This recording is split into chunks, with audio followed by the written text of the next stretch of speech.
ये बात मिर्ची नगर की है। मिर्ची नगर में 3 भाई बहन रहा करते थे, जिसमें से एक का नाम पतलू था, एक का नाम मोटू था और उनकी बहन का नाम पतली था। और इन सब में से सबसे बड़ा पतलू था। पतलू दिन भर अपने खेतों में काम करता था और मोटू दिन भर पढ़ाई करता था।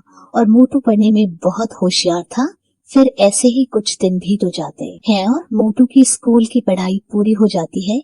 तो एक दिन मोटू पतलू से बोलता है, पतलू भाई, मेरी स्कूल की पूरी पढ़ाई हो चुकी है। अब मैं सोच रहा हूँ कि शहर जाकर अपनी आगे की पढ़ाई पूरी कर लूँ। फिर पतलू बोलता है, हाँ हाँ मोटू, क्यों नहीं, तुम ऐसे भी पढ़ने में बहुत होशियार हो। मुझे तुम्हारे ऊपर पूरा भरोसा है कि तुम एक अच्छे आदमी बनकर ही लौटोगे। फिर अगले दिन पतलू मोटू को बस में बिठा देता है और शहर भेज देता है। और मोटू वहाँ जाकर पूरा मन लगाकर पढ़ाई करने लगता है। फिर ऐसे ही 6 महीने निकल जाते हैं और एक दिन मोटू पतलू को फोन करता है और बोलता है, पतलू भाई, तुमने जो मुझे पैसे दिए थे वह सारे पैसे यहाँ खत्म हो चुके हैं, तो तुम डाक के द्वारा मेरे लिए कुछ पैसे भिजवा दो। ये कहकर मोटू फोन रख देता है। मोटू की पैसों की बात सुनकर पतलू बहुत परेशान हो जाता है। तो पतलू को ऐसे देखकर उसकी बहन पतली बोलती है, क्या हुआ पतलू भैया, आपको मोटू भैया ने क्या बोला? आप अचानक से इतने परेशान क्यों दिखाई दे रहे हैं?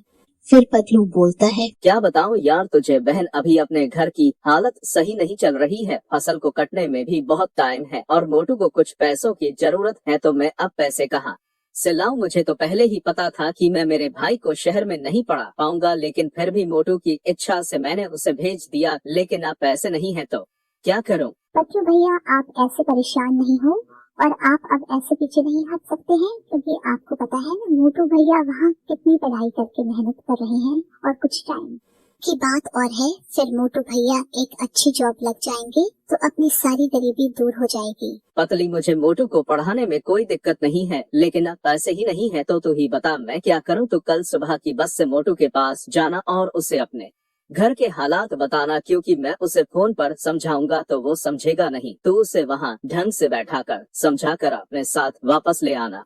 फिर पतली पतलू की बात मान जाती है और अगले दिन सुबह की बस से मोटू के पास चली जाती है। जैसे ही पतली मोटू के पास जाती है तो मोटू पतली को देखकर चौंक जाता है और बोलता है, पतली बहन, तू अचानक यहाँ कैसे आ गई? क्या हुआ, कोई बात है क्या? फिर पतली बोलती है, नहीं मोटू भैया, मैं तो आपसे ऐसे ही मिलने के लिए आ गई। बहुत टाइम हो गया था आपसे मिले, तो आपकी याद आ रही थी इसलिए मैं आ गई। ठीक है बहन, तूने सुबह से कुछ नहीं खाया होगा ना। रुक, मैं तेरे लिए यहाँ के समोसे लेकर आता हूँ।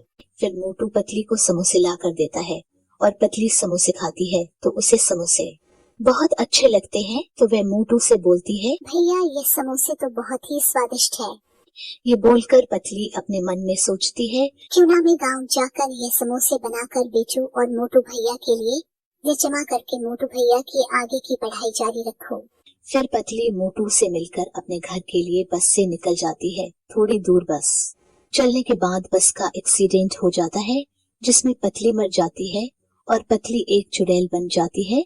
तो पतली बोलती है, मेरे कुछ भी हो जाए लेकिन मैं मेरे मोटू भैया की पढ़ाई के पैसे जमा करके ही रहूंगी।